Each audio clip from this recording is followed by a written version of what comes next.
শ্যামনগর বাদামপুকুর মনসাতলায় এই একটা বাড়ি বিক্রি আছে, যেটা অনেকটা পুরনো বাড়ি। কিন্তু আমি একটু দেখাই। বাড়িটা কিন্তু যে দাম রেখেছে এখানে হয়তো সেই জায়গাটারই সেই দাম। রুমের ভেতরে ঢোকার পরে কিন্তু বাইরের দিকে যেরকম লাগছিল ভেতরে একটু আলাদা। ওপরে অবশ্যই এটা আপনি যদি মনে করেন নতুন কনস্ট্রাকশন করবেন তাহলে এটা ভেঙে নিতে পারেন, বা এটাকে রিকনস্ট্রাকশন করা যেতে পারে। এবার যেটা বলি, এখানে সাবমার্শাল থেকে শুরু করে ওয়াটার কানেকশন, ইলেকট্রিসিটি সমস্তটা রয়েছে। পুরনো বাড়ি মানে যেরকম হয় ঠিক সেই রকম। এটা অনেক পুরনো বাড়ি। আর আপনাদের এই কারণে আমি বলছি, এইরকম জায়গায় জায়গা কিনে বাড়ি করাটা কিন্তু অনেকটা টাফ। আর আমাদের শ্যামনগরের মধ্যে সবথেকে কস্টলি জায়গার মধ্যে কিন্তু এই জায়গাটা।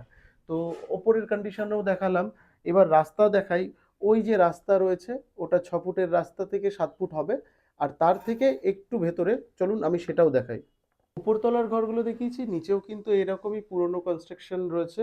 এগুলো আপনি চাইলে নতুন কনস্ট্রাকশন করতে পারেন। দু কাটা জায়গা, পুরো দু কাটা জায়গাই রয়েছে। আর এই জায়গাটা যদি মনে করেন আপনি নতুনভাবে একটা বাড়ি বানাবেন, সেটা কিন্তু করতেই পারেন। আর আমি এই বাড়িটার সামনে যে রাস্তা আর বাইলেনে যে রাস্তা সমস্তটা দেখিয়ে দিই। দেখুন, ঠিক রাস্তাটা শুরু হচ্ছে এইরকম একটা আপনার প্যাসেজ। এখানে অবশ্যই আপনি 4 চাকা আনতে পারবেন না, কিন্তু আপনি মনে করেন যে বাইক নিয়ে একটা নিরিবিলির মধ্যে থাকতে চান শ্যামনগর একদম স্টেশনের কাছে, তাহলে কিন্তু এই ভিডিওটা আপনার জন্য। আর বাড়িটা ঠিক এই রকম। যদি মনে করেন বাড়িটা আপনার জায়গাটা, বাড়িটার পছন্দ হোক বা না হোক, যদি মনে করেন এরকম একটা জায়গায় আপনি জায়গা কিনতে চাইছেন, তাহলে অবশ্যই স্ক্রিনে দেওয়া নাম্বারে যোগাযোগ করুন। আর এখানে কিন্তু প্রাইস মালিক রেট আছে 25 লক্ষ টাকা। আপনি চাইলেই নেগোশিয়েট করতে পারেন। উনি কিন্তু এখানে জায়গাটার দামই ধরেছে, বাড়িটার যা কন্ডিশন ওই জন্য বাড়ির দাম ধরেননি।